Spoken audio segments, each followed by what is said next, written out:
अस्सलामुअलैकुम, नमस्ते एंड सत श्री अकाल। तो कैसे हैं आप सब? उम्मीद करते हैं बहुत ही बढ़िया होंगे। तो गाइस, आप सभी को पता है कि रिसेंटली बांग्लादेश के अंदर काफी बुरे हालात चल रहे हैं। एकदम सरप्राइज हो गया मैं भी ये हुकूमत का तख्ता पलट गया। मतलब ऐसा कभी सोचा नहीं था कि बांग्लादेश जैसे मुल्क में ऐसा होगा। वहाँ पे तो काफी 20 शांति साला हुकूमत चुटकियों में उतर गई है। कभी सोचा नहीं था शेख हसीना जैसी लीडर, मतलब जब उनकी प्राइम मिनिस्टर काफी टाइम से रही हैं, पॉपुलर भी रही हैं। और इवन कि उन्होंने Mujibur Rahman father of nation के भी जो स्टैचू थे तोड़े हैं। इस चीज़ को देखकर मुझे थोड़ा दुख हुआ, जो सीधी बात है। सही बात कि उन्होंने तो ऐसा कुछ किया भी नहीं, वो डिज़र्व भी नहीं करते थे, लेकिन खून का रिश्ता तो फिर ऐसा ही होता है। लोग पीछे तक जाके बदला लेते हैं। तो गाइस, आप सभी को पता है कि जो बांग्लादेश में आज का जो वीडियो आरजे रौनक का वीडियो है, तो जो वहाँ की कंडीशन है हिंदू कम्युनिटी की, उनके लिए क्या प्रॉब्लम्स हो रहे हैं, तो इसी के ऊपर आरजे रौनक का वीडियो है। लेकिन वीडियो स्टार्ट करने से पहले चैनल को सब्सक्राइब कीजिए, वीडियो को शेयर भी कर दीजिएगा।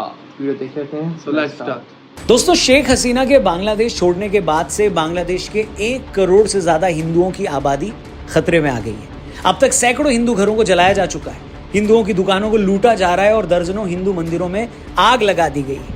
देवी देवताओं की मूर्तियों को तोड़ दिया गया है।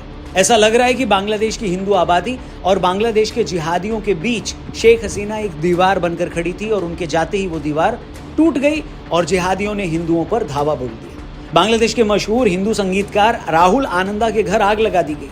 Twitter voices of Bangladeshi Hindus ने सिर्फ कल में ऐसी 50 घटनाओं की डिटेल दी है जहां हिंदुओं के घरों, दुकानों और मंदिरों पर हमले किए गए।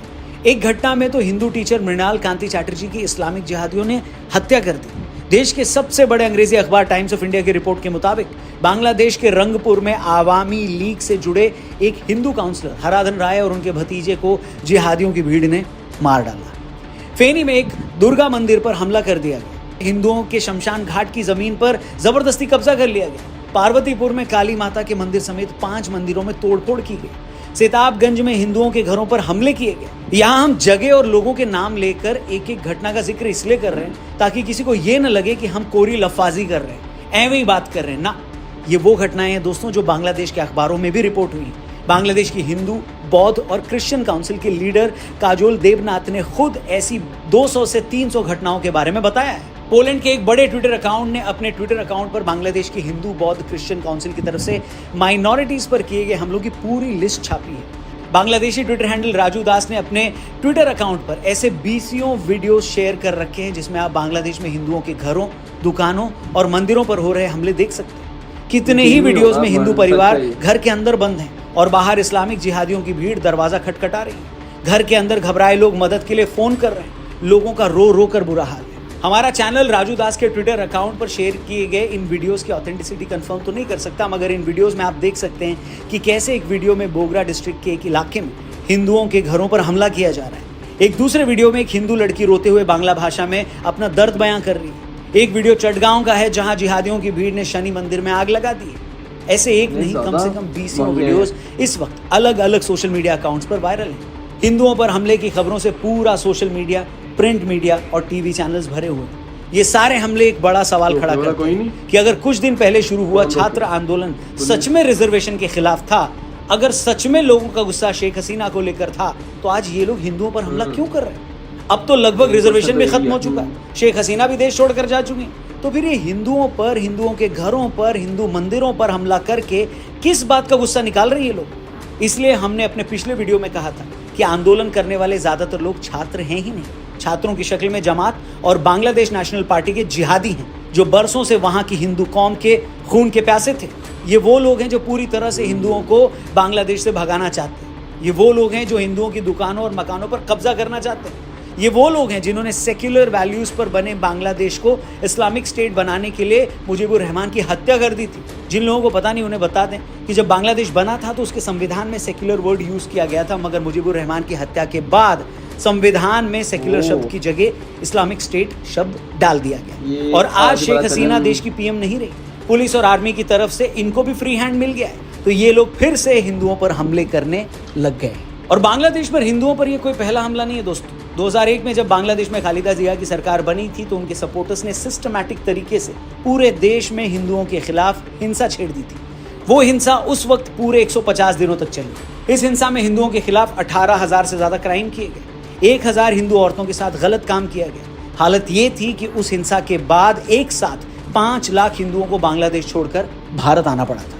और अगर आप बांग्लादेश की पूरी हिस्ट्री देखें तो ये इतिहास वहां की हिंदू कौम पर हमलों से भरी पड़ी है। हम लोग 71 की बात करते हैं तो खुद को शाबाशी देना नहीं भूलते कि कैसे हमने उस वक्त पाकिस्तान को हराया और पूर्वी पाकिस्तान को बांग्लादेश बनने में मदद की। मगर हम इस बात को भूल जाते हैं कि 71 की लड़ाई से पहले पाकिस्तानी फौज के आदेश पर सबसे ज्यादा हत्या उस वक्त के पूर्वी पाकिस्तान के हिंदुओं की गई। एक एस्टीमेट के मुताबिक पूर्वी पाकिस्तान में भड़के आंदोलन को दबाने के लिए पाकिस्तानी फौज ने उस वक्त 30 लाख लोगों की हत्याएं की, जिनमें मरने वालों में ज्यादातर हिंदू थे। अमेरिका के सांसद एडवर्ड कैनेडी ने 1971 में अमेरिकी संसद में एक रिपोर्ट पेश की थी। उस रिपोर्ट में उन्होंने बताया कि 71 से पहले पूर्वी पाकिस्तान में हुई हिंसा में मरने वाले लोगों में सबसे ज्यादा वहां के हिंदू थे। आजादी के आंदोलन को दबाने के लिए हिंदुओं की हत्याएं की गई, उनके दुकानों को जलाया गया, उनके घर लूटे गए। हिंदुओं के घरों की पहचान हो सके इसके लिए हिंदू घरों के बाहर बाकायदा H लिखा गया ताकि भीड़ उन घरों में आग लगा सके। एडवर्ड ने अपनी रिपोर्ट में बताया कि ये सब कुछ उस वक्त की पाकिस्तानी फौज के इशारे पर किया गया। हैरानी है कि आज हम जब 71 की बात करते हैं तो इस बात के लिए ताली पीटते हैं कि देखिए कैसे भारत की मदद से बांग्लादेश बन पाया, या हमने उस वक्त पाकिस्तान के 90,000 सैनिक बंदी बना लिए थे। मगर इस बात की चर्चा भारत में कोई नहीं करता कि बांग्लादेश बनने से पहले पाकिस्तानी फौजों ने पूर्वी पाकिस्तान में लाखों हिंदुओं को मार डाला था। बांग्लादेश में हिंदुओं की बुरी हालत पर अभी कुछ टाइम पहले हमने एक डिटेल्ड वीडियो बनाई थी, उसका लिंक भी मैंने डिस्क्रिप्शन में दिया है। जाकर उस वीडियो को देखेंगे तो और भी बातें आपको समझ में आएंगी। जानते हैं हिंदुओं पर हो रही इस खुलेआम हिंसा के बीच सबसे ज्यादा शर्म की बात क्या है? इस सब के बीच सबसे ज्यादा शर्म की बात यह है कि बजाय हिंदुओं की इस दुर्दशा पर चिंता करने की, उनके साथ खड़े होने की, उस पर आंसू बहाने की, भारत में एक बहुत बड़ा सेक्शन इस बात से खुश है कि चलो बांग्लादेश से शेख हसीना चली गई। वो लोग शेख हसीना के जाने से इसलिए खुश है क्योंकि वो भारत की करीबी थी। वो लोग शेख हसीना के जाने से इसलिए भी खुश है कि उन्होंने पूरी दुनिया को नाराज करके मोदी का साथ दिया। इन लोगों को शेख हसीना की हार में मोदी की हार दिख रही है, इसलिए ये लोग खुश हैं।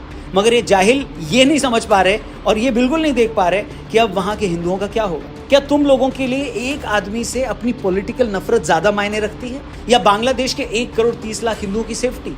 बताओ। और यही वो लोग हैं जो CAA और NRC का भी विरोध कर रहे थे। क्या इन लोगों को अब भी समझ में नहीं आया कि भारत सरकार CAA क्यों ला रही थी? भारत सरकार इसलिए CAA ला रही थी ताकि पाकिस्तान, बांग्लादेश, अफगानिस्तान में रह रही गैर मुस्लिम माइनॉरिटीज को सुरक्षा दी जा सके। अफगानिस्तान में तो हिंदू सिख बचे ही नहीं। पाकिस्तान में हिंदुओं और सिखों के साथ हर दिन क्या हो रहा है ये सबके सामने। 1947 के टाइम जिस पूर्वी पाकिस्तान यानी आज के बांग्लादेश में 30% आबादी हिंदू थी, आज वहाँ 8% भी हिंदू नहीं बचे। और अब वहाँ के जैसे हालात हैं ना इस वक्त, शायद अगले कुछ सालों में इतने भी न बचे। मगर ये सब बातें भारत में बैठे कुछ एजेंडा बाजों को बिल्कुल समझ नहीं आती। इन्हें ना भारत के हिंदुओं से कुछ लेना देना है और ना कहीं और के।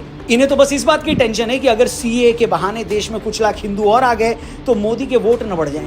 फिर चाहे इन्हीं के हिंदू भाई उन सारे देशों में कैसे भी मौत मारे जाएं, मगर ये लोग पिघलेंगे बिल्कुल नहीं। बांग्लादेश में आज हिंदुओं के साथ जो हो रहा है ये उन हिंदुओं के मुंह पर भी एक करारा थप्पड़ है जो जाति के नाम पर आज भी लड़ रहे हैं। अरे भाई, आज बांग्लादेश में अगर हिंदू मारे जा रहे हैं तो क्या मारने वाले उनकी जाति पूछ रहे हैं? इन देशों में आज तक जिन लाखों हिंदुओं का कत्लेआम हुआ, क्या मारने से पहले जिहादियों ने उनका आधार कार्ड और गोत्र पूछा था? क्या वो लोग ये भी चेक करते हैं कि आप किस पार्टी के सपोर्टर हैं? ऐसा तो नहीं है ना कि बांग्लादेश में उन हिंदुओं को छोड़ दिया गया जो मोदी विरोधी थे। उसी तरह कल को अगर कुछ जिहादी भारत में हावी हो गए तो आपको क्या लगता है वो लोग ये चेक करेंगे कि ये वाली जाति तो बीजेपी को वोट नहीं देती थी, उसे छोड़ दो? बिल्कुल नहीं। जातियों में बटे हिंदुओं को ये कब समझ आएगा कि दूसरे पक्ष के लिए आपका उनके धर्म का न होना ही काफी है, फिर चाहे आपकी जाति गोत्र कुछ भी क्यों ना हो। इसलिए जाति के नाम पर बटे हिंदुओं को क्या करना है ये उन्हें खुद तय करना होगा। खुद इकट्ठे होने का मतलब ये नहीं है कि हमें किसी से लड़ना है, हम तो वैसे भी किसी से नहीं लड़ते, लेकिन खुद को बचाने के लिए तो एक होकर रहना जरूरी है बॉस। अगर आप एकजुट होकर नहीं रहोगे तो दूसरा तो आपकी फूट का फायदा उठाएगा।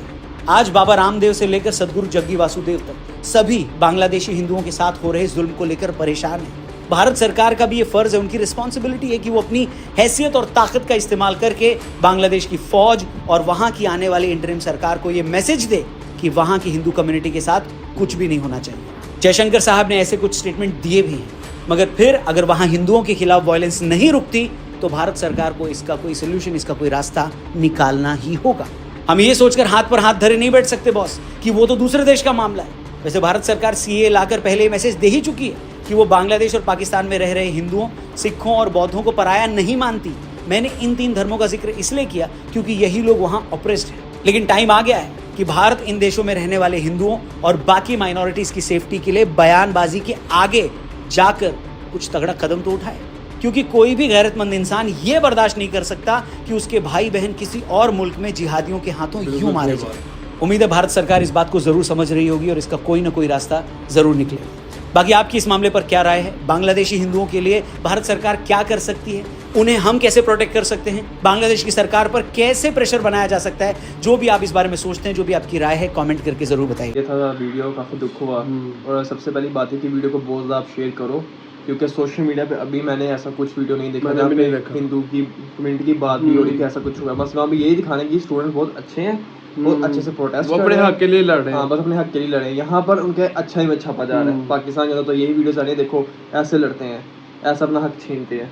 तो ये काफ़ी दुख हुआ कि यार एक तो प्रोटेस्ट आप कर रहे हो सरकार के अगेंस्ट, ऊपर से अपने ही लोगों को मार रहे हो आप। तो यार मतलब कि एक पुलिस वाले कोई कुछ नहीं रोक सकता है, इन्हें कोई रोक नहीं सकता। पुलिस वाले पागल है वो, ऐसे मामलों में तो यार एक नफरत मतलब की ये बेस पर सारे कत्ल कर स्टूडेंट्स रहा है। नहीं है, नहीं वो जिस तरह उसने कहा ना कि सारे स्टूडेंट्स नहीं है, उसमें कोई जमात है जिहादियों की, वो इस वक्त ये गंद डाल रही है सारा। उस वक्त में अब कोई हिंदू यहाँ पर सपोज या क्रिश्चियन पाकिस्तान में कोई गलत काम करता, गलत नहीं, लोग उसको पकड़ के मारते हैं, तू कभी जाके बचाएगा उनको? तुझे पता है कि मैं गया मेरी भी चटनी बनेगी, तुझे कहेंगे ये भी काफिर है, इसको भी मार दो। सही बात, ये भी इनकी साला साइड ले रहा है। तो ये चीज़ है, तो पब्लिक तो वैसे डर जाती है, पुलिस भी डर जाती है यार हम ना जाएं, हमें ना मार दे। लेकिन नहीं यार, पुलिस वालों के पास एक ताकत है फिर भी। भाई इस वक्त कोई ताकत नहीं, पब्लिक की जब ऐसे क्राउड देखते हैं ना, तो पुलिस वाले इवन के आर्मी वाले भी सरेंडर कर देते हैं कि भाई हाथ जुड़े हैं, हमें कुछ ना कहना। तो इसका क्या हल हो सकता है? ये इसका यही हो सकता है कि इंडियन जो है, इंडिया की गवर्नमेंट वो यार अब बांग्लादेश के साथ भी बातचीत करे। वो लाए थे CAA, उसके अंदर वो कोशिश तो कर रहे हैं कि जितनी दुनिया भर में हिंदू है जहाँ पे इनके साथ जुल्म ज्यादती हो रही है, वो अपने इंडिया वापस आ जाए, अपना देश समझे उसको और वापस आए, यहाँ पे जिंदगी गुजारे। और लेकिन दुख की बात है कि जो भी वहाँ पर किसी भी कंट्री को हिंदू रह रहा है, उसका भी उतना ही राइट बनता है, उसका भी उतना ही मुल्क है। अगर उसके साथ कुछ बुरा क्या उसमें बीतेगी यार, कि मेरे मुल्क के अंदर हमारे मुल्क के लोग हमें आके मार रहे हैं, मैं किसके पास जाऊँ? ना पुलिस मेरी बात सुन रही है, ना कोर्ट वाले कुछ कह रहे हैं, कोई एक्शन ही नहीं हो रहा। क्या भी आपके घर के बाहर भीड़ खड़ी हो आपको मारने के लिए, आपका घर तोड़े, घर चढ़ा रहे कितनी मायूसी वाली ना, जब वो लड़की बाहर रो रही थी, बता रही थी अपना। और कुछ लोग ऐसे कमीने घटिया होते हैं जिनका धर्म से कोई लेना देना नहीं होता, वो आग लगा रहे हैं, वो आग लगाते हैं। आग लगाने से बहुत पैसा मिलता है। आपको पता होगा यूरोप के अंदर भी कुछ ऐसा चल रहा है मुस्लिम कम्युनिटी के अगेंस्ट, वहाँ पर भी कुछ ऐसा कैंपेन चल पड़ी है और वहाँ मुसलमानों को निकालो, हाँ मुसलमानों को मारो, उनकी दुकानें घर तोड़ रहे हैं, ये सब कुछ हो रहा है। तो ये कुछ लोग होते हैं जो ऐसी आग पहले लगी होती है, ये फिर वहाँ पे पेट्रोल छिड़क देते हैं। अब नाम हो सही स्टूडेंट्स ना भी कर रहे हो, लेकिन नाम तो नहीं लग रहा है कि ये देखा ये कर रहे हैं। अब जैसे आप देखो पाकिस्तान में रिसेंटली क्या हुआ, प्रोटेस्ट हुए, सब कुछ हुआ, क्या हुआ आपको सभी को पता है कि 9 में एक वाकया करवाया कि आर्मी पर अटैक हुआ है, ये देखा ये तो टेररिस्ट हैं, ये लोगों को मार रहे हैं, ये कर के। यानी इस तरह के अटैक करवाना कोई बड़ी बात नहीं है, बहुत आसान है। पर ये है कि यहाँ पे एक कम्युनिटी को टारगेट किया जा रहा है, इसका क्या लॉजिक बनता है, इसकी क्या सेंस बनती है, क्या फ़ायदा होगा? ये थोड़ा सा अजीब सा लगा यार, इनको क्यों मारा जा रहा है। और शेख हसीना तो भी सुनने में आया कि वो तो पहुंच गई है इंडिया। अब देखते हैं क्या होता है। ईमान के क्योंकि उनकी इंडिया के साथ बहुत अच्छे ताल्लुकात हैं ना यार। एक चीज़ देखा जाए, इंडिया के रिलेशंस काफ़ी अच्छे रहे हैं बांग्लादेश के साथ, और 1971 में अगर इंडिया साथ ना देता बांग्लादेश का, तो आज बांग्लादेश पिछड़ा होता। और जो ये वीडियो में बात की थी ना कि मतलब पाकिस्तानी आर्मी ने उस वक्त 1971 के अंदर ज़्यादा हिंदू कम्युनिटी को मारता, भाई ऐसा नहीं था। हमें तो अब ऐसा सुनने को मिलता है कि भाई जो पाकिस्तानी जनरल थे उस वक्त के, तो वो तो नफरत करते थे बंगालियों से कि ये तो काले हैं, ये तो काले पीले हैं, ये तो हमसे नीचे लेवल के जनरल। हाँ, वो ही स्पेसिफिक लोग कुछ नफरत करते थे कि इनको राइट्स नहीं देने। तो वो न्यूज़ तो मैंने भी नहीं सुनी कि यार मान सकता हूँ, बहुत मुश्किल होगा मेरे लिए कि सोल्जर्स जो है, जो नीचे वाला जो है आर्मी का तबका, वो जाके इस तरह के ये जो चीज़ है ना हिंदू मुस्लिम, अब पाकिस्तान में देख लो, ये कंट्रोवर्सी बन गई। अब पाकिस्तान में देख लो ना, अब मुसलमानों भी चक्की पीस रहे हैं, मुसलमानों को भी फेंटा लग रहा है। मुसलमान ही मुसलमान की गर्दन काट रहा है। अब हमें कुछ समझ नहीं आती यार, आपस में तो प्यार से रह लो, लेकिन कुछ लोग आते हैं कि भाई इसने फलाना ये कर दिया, ये कर दो, इसकी गर्दन काट दो, इसका ये कर दो, इसका फलाना कर दो। अब कुछ हो रहा है अभी तो पाकिस्तान में, अभी रिसेंटली गर्दनें काट दी हैं शिया सुन्नी के ऊपर। सही बात। तो कुछ लोग ऐसी हरकतें करवाते हैं, उनको पीछे से पैसा मिलता है, फंडिंग मिलती है, पूरा एक प्रोसेस है। गंद यानी कि पूरी दुनिया में ही है, यूरोप, इंडिया, बांग्लादेश, पाकिस्तान। लेकिन उधर काबू में आ जाते हैं, सरकार एक्शन लेती है। इस वक्त सरकार तो है नहीं बांग्लादेश में, तो एक्शन कौन दे? ये वैसे बहुत दुख की बात है यार, जो भी कम्युनिटी कोई भी बंदा हो उसके साथ ऐसा बिहेव नहीं करना चाहिए, ऐसे हरकत नहीं करनी चाहिए। ये पता नहीं क्या कुछ कितने लोग को बेबस हो चुके होंगे वहाँ पे। सही बात है यार, क्या उन पे बीतती होगी, क्या खुद ही फील करो थोड़ा टाइम के लिए। लेकिन फिर भी इंडिया का बहुत बड़ापन है कि वो कह रहे हैं कि भाई हम सबको पनाह देंगे अपनी कंट्री के अंदर, और जो बाकी जो मुस्लिम हैं या दूसरे मुल्क से जो आए हुए हैं इंडिया के अंदर, वो इस चीज़ पर उड़े कि भाई हम इतने सालों से रह रहे हैं, हमें क्यों निकाल रहे। तो एक तरफ से देखा जाए तो वो बिल्कुल ठीक करते हैं कि भाई तुम लोग की मुस्लिम कंट्रीज इतनी ज़्यादा हैं, या दूसरे मुल्क से जो आप आए हो क्रिश्चियन कंट्रीज इतनी ज़्यादा है, अपने मुल्क वापस चले जाओ। अगर हम अपनी मिनॉरिटीज़ को जगह यहाँ पे दे रहे हैं तो आपके मुल्क वाले भी दे देंगे। अब इसमें तो कुछ ऐसा बुरा नहीं, तब यहाँ पे इनकी ईगो हट हो जाती है, तब ये इमोशनल हो जाते हैं कि भाई हम ऐसे हैं, हमारे साथ जुल्म हो रहा है, हमारे साथ ऐसा हो रहा है, ढमकाना हो रहा है, फलाना हो रहा है। तो गाइस ये वीडियो शेयर ज़रूर करें कि ताकि फटाफट कोई ना कोई एक्शन ज़रूर लिया जाए। आपको वीडियो कैसा लगा कमेंट में ज़रूर बताइएगा। मिलते हैं नेक्स्ट वीडियो में। टेक केयर, अल्लाह हाफ़िज़।